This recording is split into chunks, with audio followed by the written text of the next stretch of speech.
Maybe you're wondering, should I go to Kauai? After all, there are other islands to go to. But if you do go there, or if you've already been there, I think you'll agree. It's a very special place. Here's some scenes from episodes 1 and 2.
As I opened the coffee, the aroma of our wonderful time in Kauai came back to me. And suddenly, just like that, I was back in Kauai. And if you haven't tasted this stuff, you should. At least try it. It's really good. It reminded me of the coffee plantation we visited. It was so vivid green, and looking at 3,000 plus acres and over 4 million coffee trees, that was pretty amazing. And just tasting that coffee and getting it as fresh can be off the tree was pretty amazing too.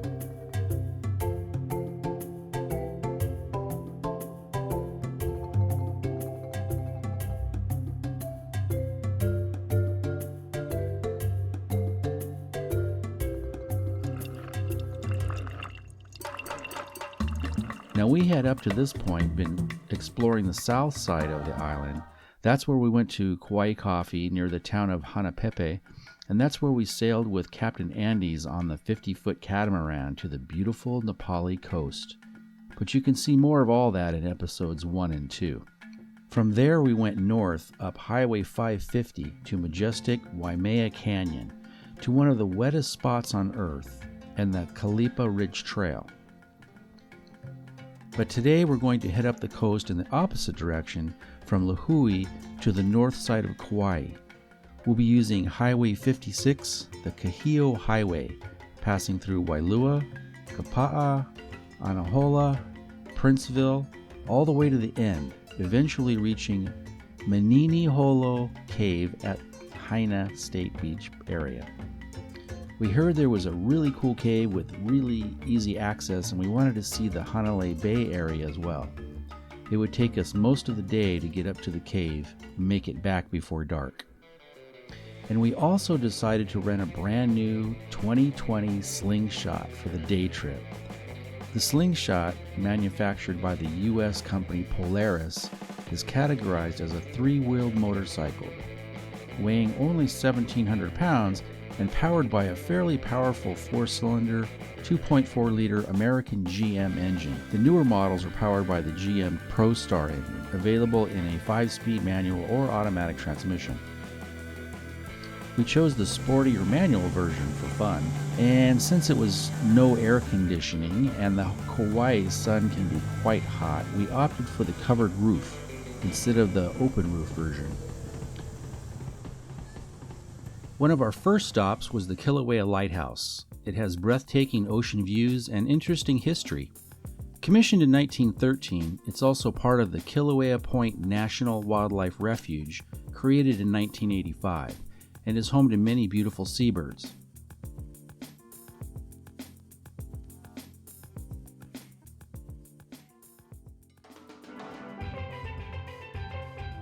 We passed through Princeville.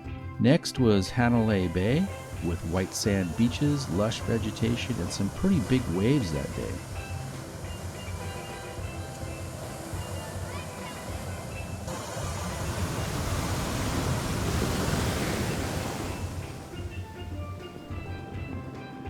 So, obviously snorkeling was not an option today, and besides I was getting hungry and we saw some places to eat down the road.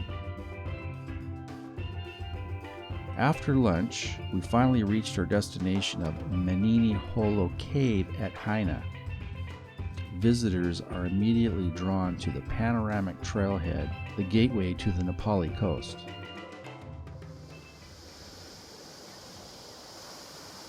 Immediately across from the road to the left is one of the largest subterranean spaces in all of Kauai, the Mininholo Dry Cave.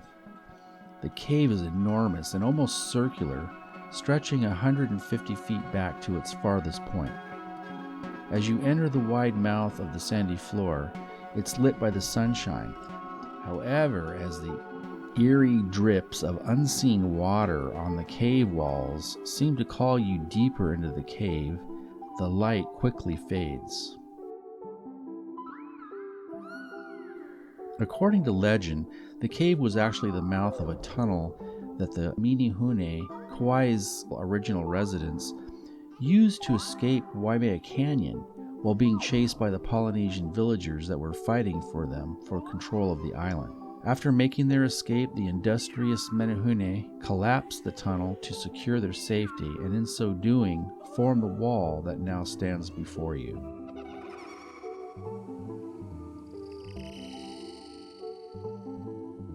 We managed to find our way out of the cave okay, and conveniently, just outside the tunnel was a fresh coconut stand. We learned how the locals open up the coconuts, and it was delicious.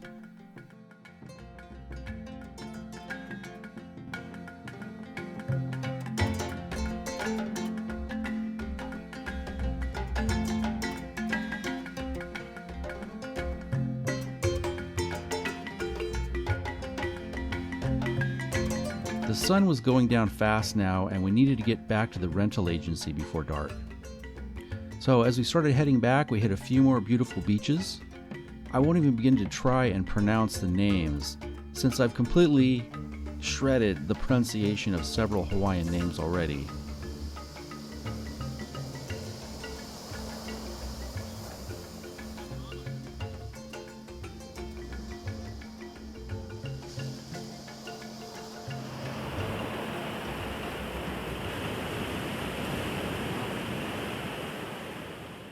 We managed to get the car back to the rental people before dark and back to our hotel.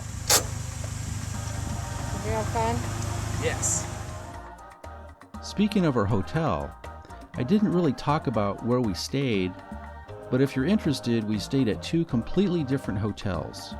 Our first few nights we stayed at the Garden Island Inn in Lahue. It's a really nice little low-key, very casual 20-unit hotel with a great local-style breakfast near Lahue Airport. It has some really beautiful and unusual artwork done by one local artist, and you can actually buy some of the artwork.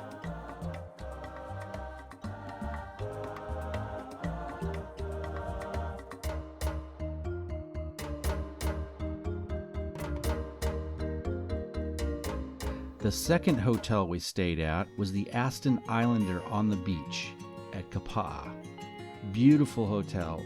Absolutely no complaints. Really nice, right on the beach. Really nice pool. First class service. A little more pricey than the first place we stayed, but it was well worth it. I'm so glad that God decided to create such a wondrous, beautiful place as Kauai and everything in it. I'm so thankful. Now, the big question is, are you going to make the trip to Kauai? I hope you do. It's really worth it, and I think you'll really like it.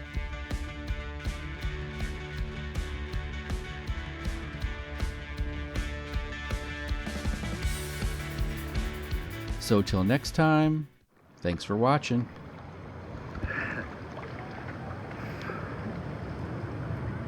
Ooh. Awesome.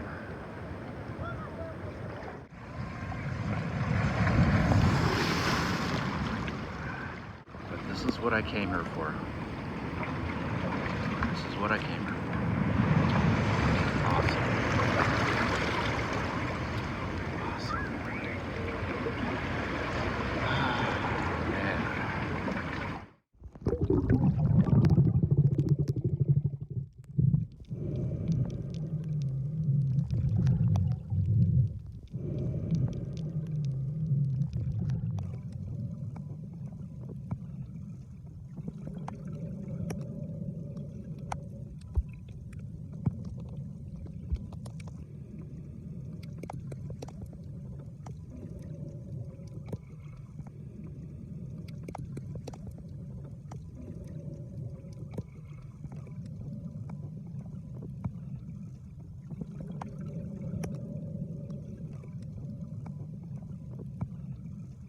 Well, I hope you all enjoyed this video.